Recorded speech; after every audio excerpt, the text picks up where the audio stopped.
अगला श्लोक भर्तृहरि का बड़ा मार्मिक श्लोक, एक एक श्लोक बहुत चिंतन करने वाला। जीवन कैसा होना चाहिए, भगवान शंकर में भक्ति हो, संसार में जन्म लेने और मरने का हृदय में भय न हो, अपने भाई बंधु और रिश्तेदारों से प्रेम न हो, संसर्ग दोष से रहित यानी आसक्ति से रहित निर्जन वन में निवास हो, मन में कामजन विकार न हो। तो इससे बढ़कर प्रार्थी और दूसरा वैराग और कौन है? धन है वह मनुष्य जिसमें उपरोक्त गुण है। ईश्वर की अनुकंपा से ही मनुष्य में उपरोक्त गुणों का विकास होता है। मतलब साधु का जीवन कैसा होना चाहिए, इस श्लोक में भर्तृहरि स्पष्ट समझा रहे हैं। भगवान शिव के चरणों में भक्ति और हृदय का चित्त कैसा होना चाहिए। हम कई बार जन्म लिए, कई बार मरे, तो हृदय में चित्त में उसका संस्कार आ जाता है। तो जन्मते मरते समय वो संस्कार उदय हो जाता है, मतलब वो डराता है। जन्मने मरने का भय उस हृदय में नहीं हो, कुटुंबी जन भाई बंधु में मोह न हो, निर्जन वन में कामजन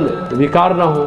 इससे बढ़कर प्रार्थी और अनिवर्चनीय वैराग कौन सा हो? तो वैराग से बढ़कर संसार में कोई सुख नहीं है। अगला श्लोक भी बहुत मार्मिक श्लोक है। अनंत वार्धक्य आदि अवस्था तरह से रहित, यानी बचपन जवानी और बुढ़ापा नहीं, अत्यंत दैदीप्यमान पर ब्रह्म का चिंतन करो।